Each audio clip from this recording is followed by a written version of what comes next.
Good evening, everyone. Let's say a little bit louder. Good evening. Thank you. I think it's amazing to see so many young people today sitting in here. Okay, Jagriti Yatra. So in my opinion, Jagriti is awakening. So just we need to do a lot of things in one area in India, that is farming. Right now, I can move on to the next slide.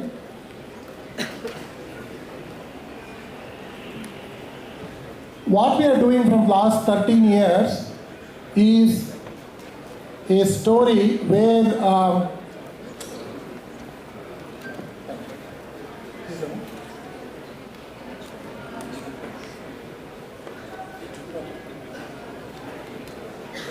what we are doing in last 13 years is going to villages, identifying people who have left farming. They have a decent land holding, but what has happened is farming as such is not profitable. People have left farming. Yes, sir. They have become watchmen, they have become cab drivers, they have become house helpers in cities. We have identified people like that. Last 13 years we have identified around 1,000 people like that. You should ask me, why it's so small? We have so many farmers, why 1,000? Before I get started, okay, I got 20 minutes of time, 10 minutes I would like to use it for question and answers. My background is an engineer. I worked in technology industry for 20 years. In 2010, 27 people from technology industry, we left our jobs and started working with farmers in Tumkur district in Karnataka. The story behind this movement, you should realize what's happening in the country.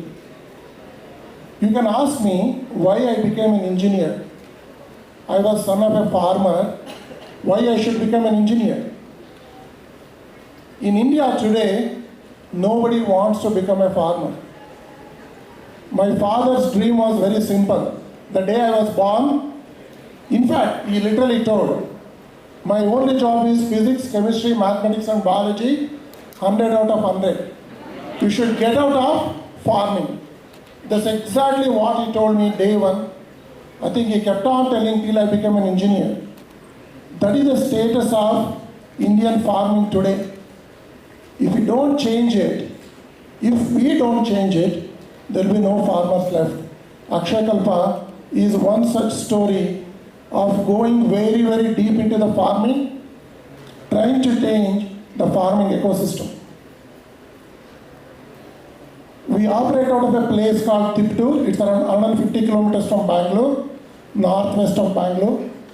And also we work in one more district outskirts of Chennai. It is Chengalpattu. These are the two clusters we are working.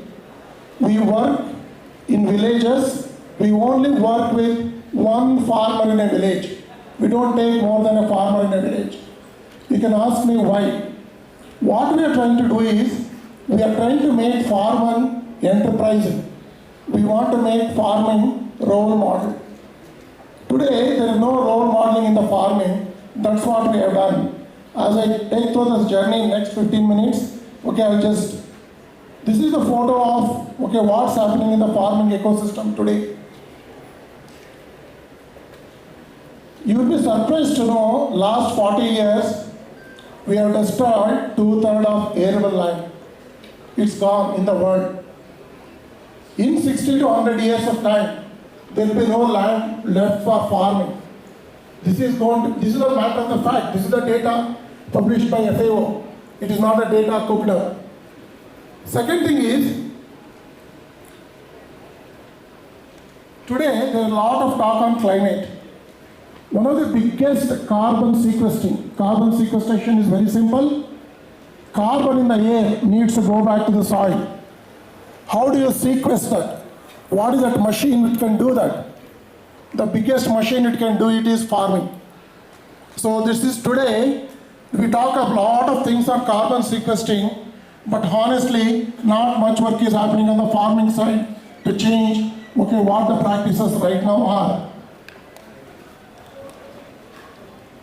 Average age of an Indian farmer is anywhere between 40 to 50 years. That's what government surveys say.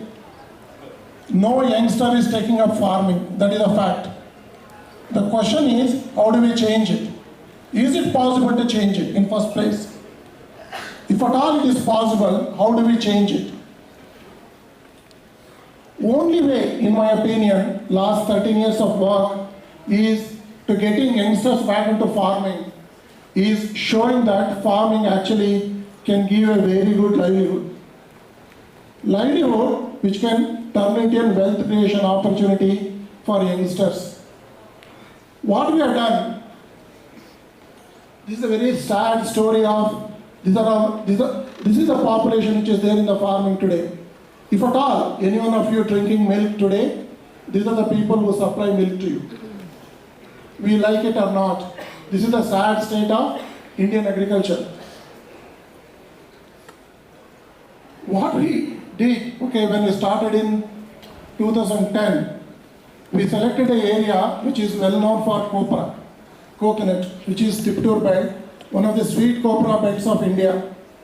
When we surveyed that entire area, you will be surprised to know yield per coconut per tree per annum.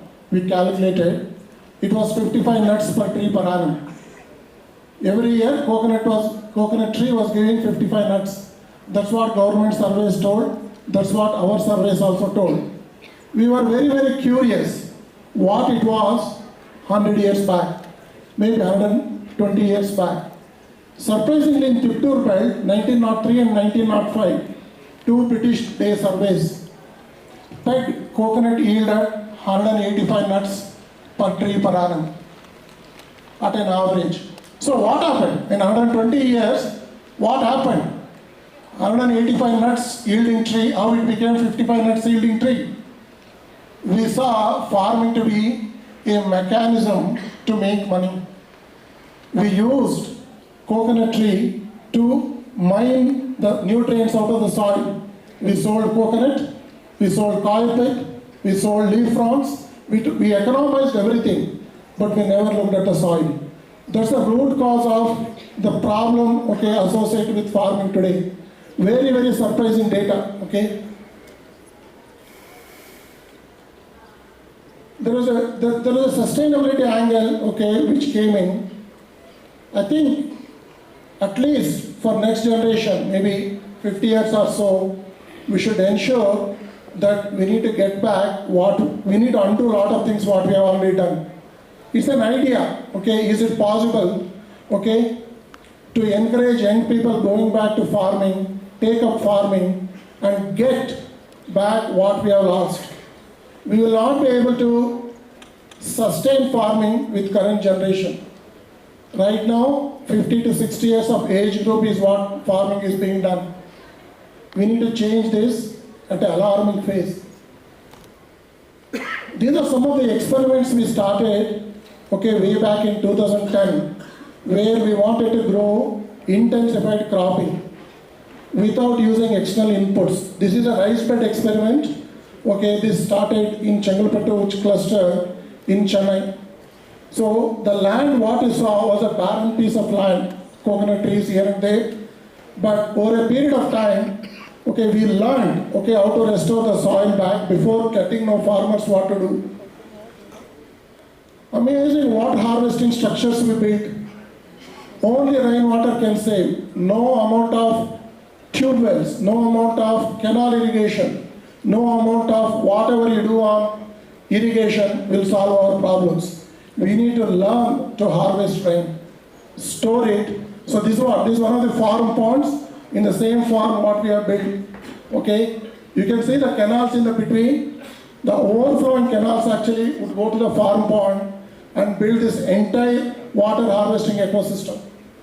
We ensure today 1,000 farms where we are putting in last 13 years, 6,000 acres of land at an average, 2,000 acres owned by the farmers, 4,000 acres, okay, is leased by the farmers.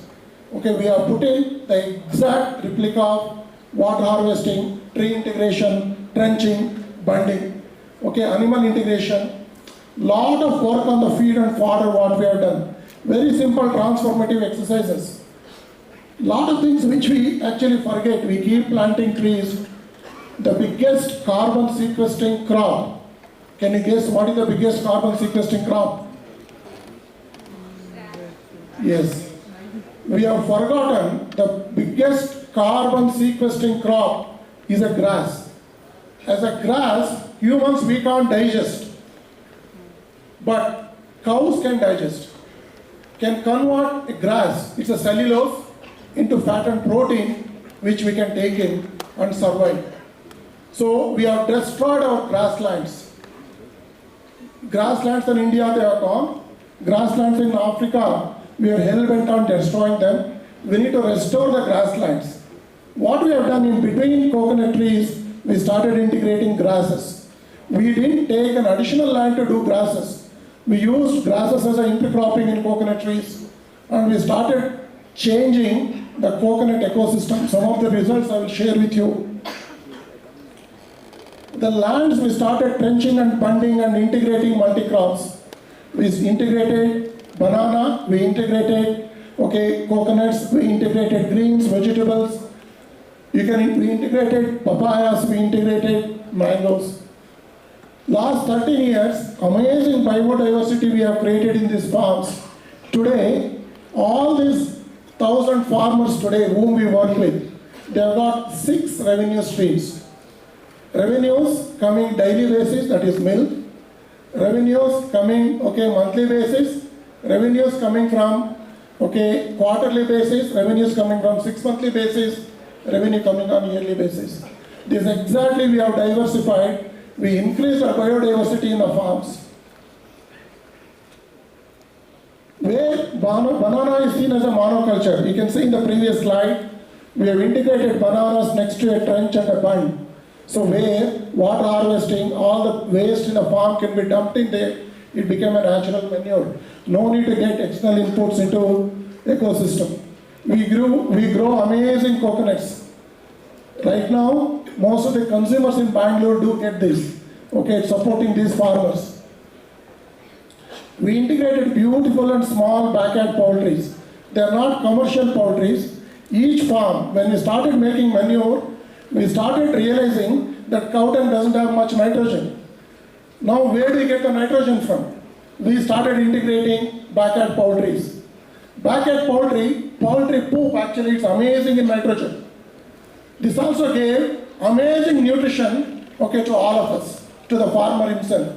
This is exactly how we started innovating lot of things which is happening in the farming. In the right side, amazing work what we have done on the beekeeping. In Akshakalpa farms, beekeeping is mandatory. Each farm has to integrate minimum 5 bee boxes. In the right side, you can see here is some of the data we have measured on what happens when we integrate bees into a coconut ecosystem. The productivity has shot up. We are virtually destroying bees by spraying.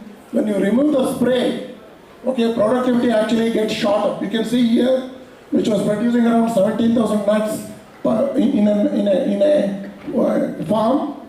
Now you can see 38,000 to 46,000 nuts, which is being now shot up in a 2 years time frame. And of course, some of our consumers get amazing honey. You can buy, they're coming from the same farms, supporting them sustainably. One of the biggest changes we forget is consumers. What we have done is, in our opinion, value for agricultural produce gets created in the farm. Value realization happens if a consumer is willing to pay for that. We have brought consumers into our farms, made them stay in the tents in the farms. So where they can, it is very, very important. Or else, what is happening in Bangalore today? We say, hey, I have money, I need food. Sorry, it doesn't happen. You need to go and find your food, search your food, question your food. Unless you do that, we will not be able to make any substantial changes in the farming ecosystem. We can talk of factories, we can talk of anything, but we have to get consumers to farms. we run a program called Be a Farmer for a Day or Two. Consumer can go and stay in a farm, eat what farmer eats, work with the farmer, understand his challenges. So this has brought in huge changes. Last 1 year, we have taken 10,000 consumers from Bangalore to farms. So this is an amazing change in terms of a consumer outlook, what changes they can bring in. Moving on, so how do we prove this entrepreneurial journey of getting youngsters into farming is working or not? What we have done in last 13 years is average earning of an Akshay Kalpa farmer. You should listen to this. Average earning of an Akshay Kalpa farmer per month is no less than 100,000 Indian rupees per month. Right now, 1,200 farming families, they earn at an average 100,000 rupees per month. You can see here the journey. 2014 we started with around 21,000 rupees earning. Now we have reached around 95,000 rupees earning. There's a huge change in terms of how the farming is perceived. This perception not to be measured by money. This money comes from diversity in the farm. Same farmer does milk, same farmer does beekeeping, same farmer does backyard poultry, banana, mushrooms, vegetables, greens. You can imagine what an household needs, each farmer does it. That's the diversity in the farm is what bringing in that money. So this is audit done by E&Y, Ernst & Young, on our farms. It was it's a third-party commissioned audit, by a consultancy firm, Ernst & Young. All the 1,000 farms were audited. When they audited, this is how they found. When they started, with us, a dairy income was 3,500 rupees. Then, after joining Akshay Kalpa, dairy income went to 85,000 rupees. This is an audited data from Ernst & Young. You can also see non-dairy income, which was around 6,000 rupees, has gone into around 10,000 rupees. When they joined us, they were earning 10,000 rupees per month. Right now, it's gone to 95,000 rupees per month.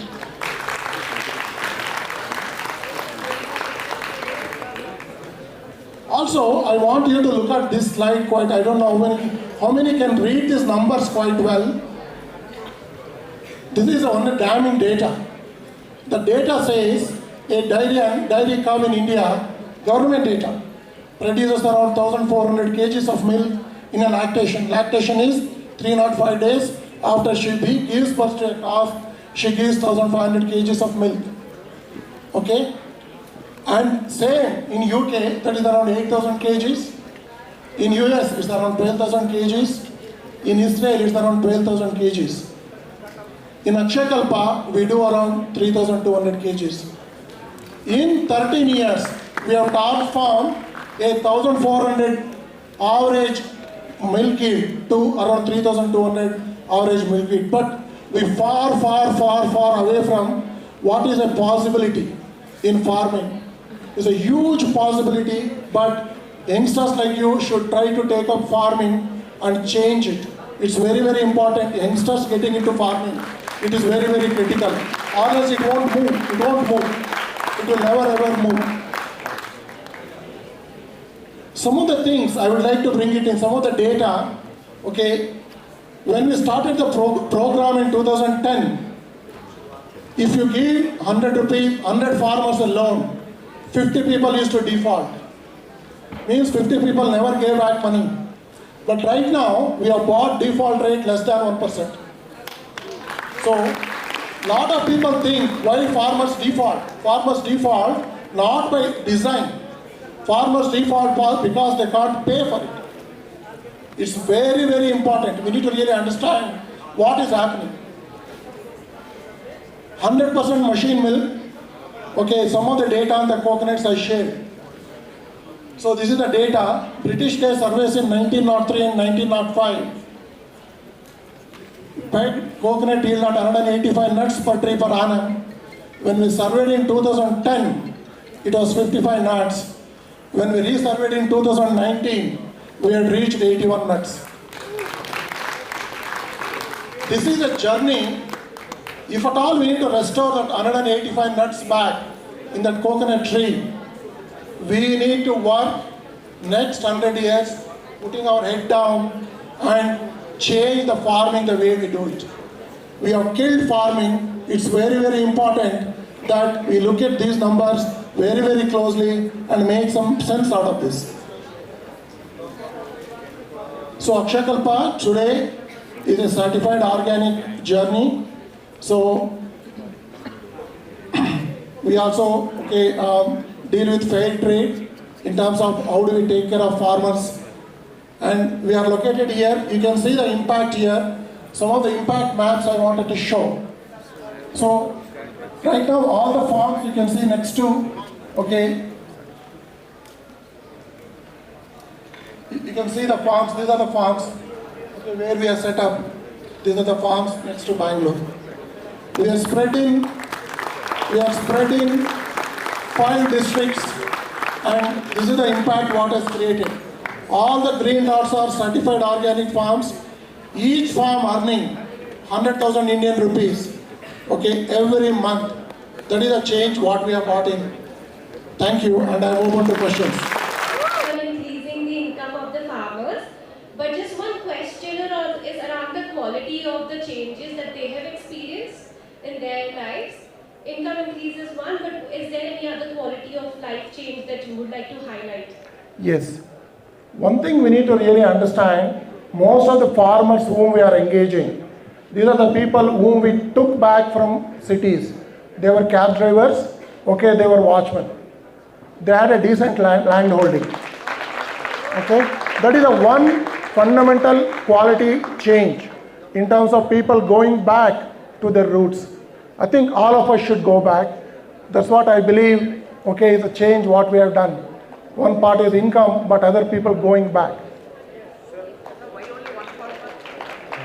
First of all, hats off to you for taking such a difficult problem and trying to solve it. My question to you is that if this is becoming successful and we have so much problem across India about farm, why not you or some other people or the government even is coming and taking this model and replicating it in every part of India? Wonderful question. I think all of you here should come and copy what we are doing. It is what we call Creative Commons of farming, what we have done. One of your sponsors, Rainmatter, is an investor in us. We have promised them that all the learning what we have done, we will give free of cost. People can come and take. I think all of you are welcome. Hello sir, I am Abhinav. So when I went deep into this agriculture, so I talked to a lot of farmers, and I got to know that these farmers know really well, about the farming stuff. So after joining Akshakalpa, is there some sort of a cap that they have to put in after they get such revenues or results? So, wonderful question. So the farming is not equipped to take capital. Farming, if you put an upfront capital, farmer loses money. It is not like an industry. You cannot invest 20 lakhs in advance and expect to repay in 7-8 years. It is risk prone. What we need to do is, we need to change. I think in the beginning, one of the presenters told, we need to change what it is right now, step by step. No, there is no money required. For example, trenching and bunding, I don't think it requires a lot of money. Integration of trees into the farming, it doesn't require much money. Integration of banana into existing ecosystem, backyard poultry into existing ecosystem. It is a step by process. It's a very long process.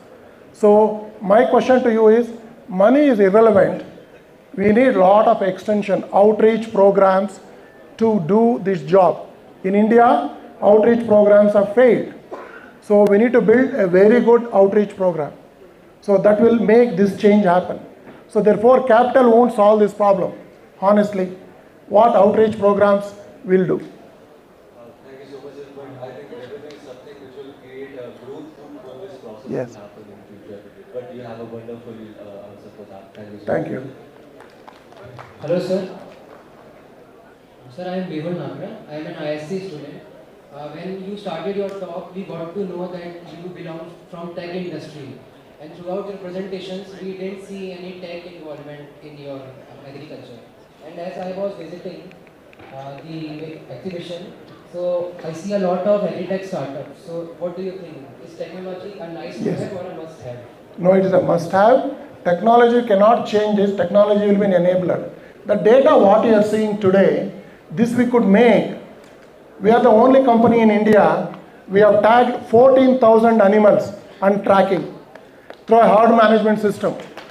That one could throw out those numbers, what we are doing, etc. Technology is a must. Okay, and also you see some of the statistics.